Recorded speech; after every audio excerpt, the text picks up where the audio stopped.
తిరిగి BCN news కి స్వాగతం. కడప ప్రభుత్వ సర్వజన ఆసుపత్రి మెడికల్ కళాశాలలో ఎంతో కాలంగా పనిచేస్తున్న శానిటేషన్ కార్మికులను అకారణంగా తొలగించడం దారుణమని సీఐటీయూ నాయకులు మండిపడ్డారు. సంబంధిత కాంట్రాక్టర్పై కఠిన చర్యలు తీసుకోవాలంటూ పాత రిమ్స్లోని లేబర్ ఆఫీస్ ఎదుట వారు ఆందోళన నిర్వహించారు. పాలకులు మారిన ప్రతిసారి కాంట్రాక్టర్లు శానిటేషన్ ఎక్స్ కార్మికులను తొలగించడం బాధాకరమని అన్నారు. 50 సంవత్సరాలు దాటిన వారిని తొలగించాలని ఏదైనా నిబంధన ఉందా అంటూ ప్రశ్నించారు. ముందస్తు నోటీసులు ఇవ్వకుండా కార్మికులను తొలగించడమే కాకుండా అడుగుతుంటే దూషించడం ఎంతవరకు సమంజసమని అన్నారు. రాయలసీమకు తలమాలికంగా ఉన్న ప్రభుత్వ వైద్య కళాశాల అట్లాగే ఇక్కడ ఉన్న మెడికల్ కళాశాలకు సంబంధించి పనిచేస్తున్న ఉద్యోగులందరూ కూడా ఏ కాంట్రాక్టర్ వచ్చినా ప్రతిసారి కూడా ఉద్యోగులను అనేక ఇబ్బందులు పెడుతున్నారు. అందులో భాగంగా తాజాగా ఇక్కడ పద్మావతికి ఏఎన్సీకి సంబంధించిన వాళ్ళు కొత్తగా ఇక్కడ టెండర్లు వేయడం జరిగింది.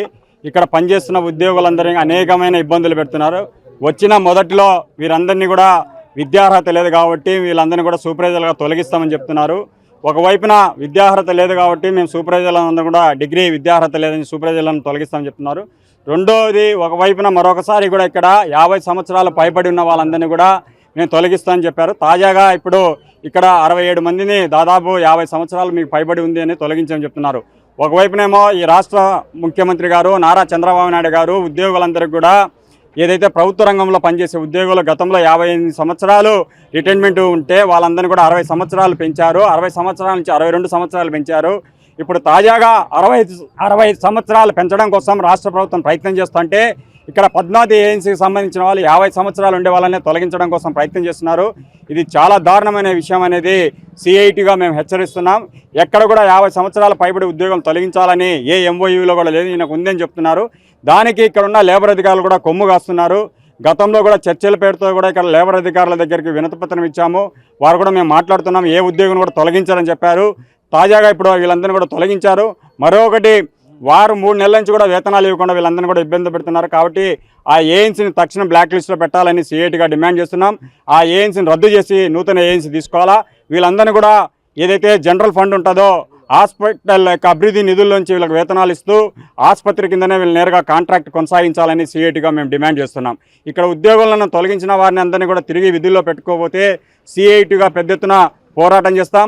నిన్న కర్నూలులో కూడా ఇదే యాజమాన్యం పైన అక్కడున్న స్థానిక ఎమ్మెల్యే కూడా ఉద్యోగుల నుంచి తొలగిస్తే ఆయన భౌతిక దాడులు చేశాడు. అలాంటి దాడులు ఏమైనా ఆయన కావాలని కోరుకుంటానని మేము సిఐటిగా ప్రశ్నిస్తున్నాం. మేము న్యాయబద్ధంగా చట్టబద్ధంగా ఇక్కడ లేబర్ అధికారుల దృష్టికి తీసుకొచ్చాం. వారి దగ్గరికి వచ్చిన చర్చలు పరిష్కరించి తిరిగి ఉద్యోగాలను కొనసాగించాలని మేము డిమాండ్ చేస్తున్నాం. తిరుపతి జిల్లా గూడూరు పట్టణంలోని శ్రీ కోదండ రామాంజనేయ స్వామి దేవస్థానం, శ్రీ అలగనాథ స్వామి దేవస్థానంలో ధనుర్మాసం సందర్భంగా తిరుప్పావై నిర్వహించారు.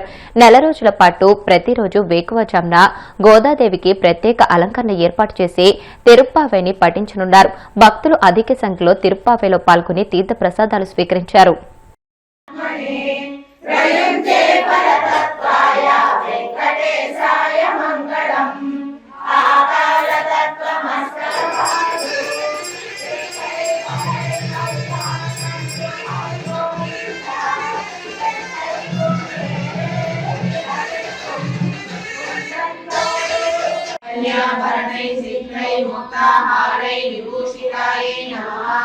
ఓం తాటంకైరవసైత్య సోమమాన ముఖాంబుజాయై నమః.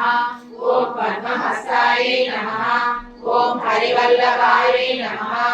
ఓం రుద్రదుస్సామరూపాయై నమః. ఓం విద్యాయై ఉపాయకస్తన్యై నమః. ఓం కల్పమాలాని బహుజాయై నమః. ఓం చంద్రకంఠనకాశిలాయై నమః. ఓం శుక్రవాళాంగులీయస్య మహారత్నాంగులీయకాయై నమః. మనోరథాయై నమః. ఓం మోక్షప్రదాయ నిపుణాయై నమః. ఓం భద్రరత్నాది దేవతాయై నమః. ఓం బ్రహ్మణ్యాయై నమః. ఓం శ్యామాయై నమః. ఓం జయాంసితరుణాయై నమః. ఓం పల్గుణ్యావిర్భవాయై నమః. ఓం రమ్యాయై నమః.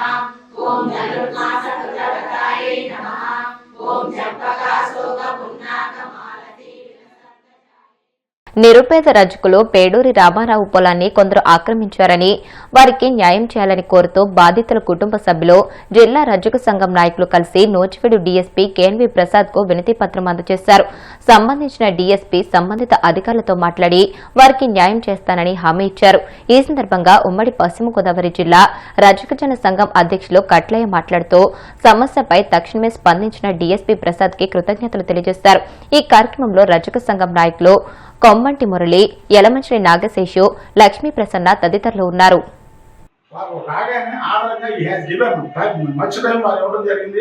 వచ్చిన వెంటనే 5 నిమిషాల్లో మా రచక సంఘం పెద్దలు మమ్మల్ని క్యాచేసి వారు సాధారణ ఆహ్వానించి మీ సమస్య ఏంటని చెప్పడం జరిగింది. ఈదురుగూడు సమస్య అంతా కూడా ఈదురుగూడు నుంచి వచ్చినటువంటి మా రచక సోదరులందరూ మేము అదేవిధంగా అందరూ కూడా చెప్పడం జరిగింది. అసలు ఈ సమస్యను ఎలాగా సాల్వ్ చేసుకోవాలి అనే విషయాన్ని కూలంకషంగా ఆయన 20 నిమిషాలు చెప్పడం జరిగింది. అదేవిధంగా ఎంఆర్ఓ గారు కూడా నేను డైరెక్షన్ ఇస్తానని సంబంధిత ఆగిరిపల్లి పోలీసు ఎస్హెచ్ఓ గారు కూడా మాట్లాడడం జరిగింది. అయితే ఇదే నూజివీడు గ్రామంలో నూజివీడులో లాస్ట్ 6 years క్రితం కూడా అప్పుడు డిఎస్పీ గారు వెంకటేశ్వరరావు గారు మా రజకవలస్తులు అతను పడిపోతే ఇమీడియట్ గా విజయవాడలో 10 లక్షల రూపాయలు పెట్టి హాస్పిటల్లో ట్రీట్మెంట్ చేయించి 5,000 రూపాయలు చెక్కుని సిఐలు ఎస్ఐ గారు అందరూ కూడా వారి సమక్షంలో మా సమక్షంలో చాలా సంతోషకరమైన విషయంగా నేను భావిస్తున్నాను. ఆ కుర్రాడు ఇప్పుడు ఫస్ట్ ఇయర్ డిగ్రీస్ అవుతున్నారు. We are very happy. ఆ రోజు నాడు ఎలా జరిగింది, ఈ రోజు నాడు మన కేఎన్వి ప్రసాద్ డిఎస్పీ గారు కూడా చాలా గౌరవించి మాకు ఈ రోజు నాడు ఈ అవకాశం ఇచ్చినందుకు వారికి పోలీస్ డిపార్ట్మెంట్ గారికి నేను ధన్యవాదాలు చెప్తున్నాను. అంతేకాకుండా జిల్లా ఎస్పీ గారు is one of the member of రజికా welfare committee as per GO 62. వారు కూడా ప్రతి 6 నెలలకు ఒకసారి మీటింగ్ జరుగుతుంది. ఆ మీటింగ్ లో కూడా సంబంధించిన ఎస్పీ గారు వచ్చి మా సమస్యలు ఏమైనా ఉంటే కన్సర్న్ ఆఫీసర్తో మాట్లాడి మాకు సెట్ చేస్తారు. అది కూడా మాకు సంతోషంగానే ఉంది. చాలా హ్యాపీ ఫీల్ అవుతున్నాం సార్. అండర్ 19 ఆసియా కప్ లో భారత యువ జట్టు ఫైనల్ కు దూసుకెళ్లింది. వర్షం కారణంగా 20 ఓవర్లకు కుదించిన సెమీఫైనల్ మ్యాచ్ లో శ్రీలంకపై 8 వికెట్ల తేడాతో ఘన విజయం సాధించింది. Vihaan Malhotra, Aaron George, Ajay half సెంచరీలతో జట్టును గెలిపించారు. ఆదివారం జరగనున్న ఫైనల్లో చిరకాల ప్రత్యర్థి పాకిస్తాన్ తో భారత్ తలపడనుంది. దీంతో 2014 తర్వాత అండర్ 19 ఆసియా కప్ ఫైనల్లో భారత్ పాకిస్తాన్ జట్టు తలపడనున్నాయి. టైటిల్ సమరం ఈ నెల 21న దుబాయ్లో జరగనుంది. Goes for a big hit, connects and connects really well. That's the first boundary of Chamudita's bat, so a 6 and a 4 to his name. Change in length, bounced upon with some gravitas, and it goes to the boundary. This was impressive. He was in control. End of the second. It's 15 without loss. Straight over the bowler's head. And straight to the fielder. Kishan strikes. He was expecting pace on the ball. I'm not so sure. 50 for the young man. A well-compiled innings. That strike rate has been very impressive from Vihan. A strike rate of close to 143 in this innings. 4 4s and 2 6s. The vice captain of the side raising his game when it was required. 14 gone, 112 for 2. Taken on the full. He hasn't been able to time it very well, Aaron George. Oh, this could be trouble. Oh! That was a long boundary, remember? 69 meters. Therefore, he makes that second run. 15 gone, 117 for 2. The rotation of strike, upish, but in the gap. Aaron George will take the couple. He'll go for a boundary. A misfield by Kavija Gamage. Not what you need. But Aaron George is proving to be Mr. Consistent. 3 matches in the tournament, 3 half centuries. Somebody stop him.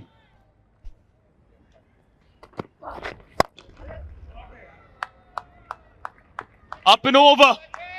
And the boundary seals it. The boys in blue have a chance to enter 7th heaven. 6-time champions already. India under 19 win this semi-final by 8 wickets and have booked their place in the final of the DP World Men's Under 19 Asia Cup 2025. And what a partnership between Aaron George and Vihan Malhotra. They deserve to be celebrated together. He saw it early, back of a length, mid off inside the circle, so that was 4.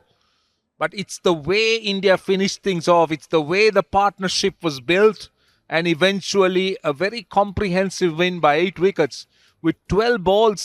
వార్తలు ముగించే ముందు ముఖ్యాంశాలు మరొకసారి. కేంద్ర మంత్రులు Khattar, హర్దీపూరితో CM Chandrababu భేటీ. Visakha, Vijayawada metro ప్రాజెక్టులపై కీలక చర్చ. నెల్లూరు బీపీసీఎల్ రిఫైనరీ శంకుస్థాపనకు ఆహ్వానం. రాజమండ్రి పట్టణ నియోజకవర్గ టీడీపీ కార్యకర్తలు నేతల సమన్వయ సమావేశంలో ముఖ్య అతిథిగా పాల్గొన్న మంత్రి లోకేష్.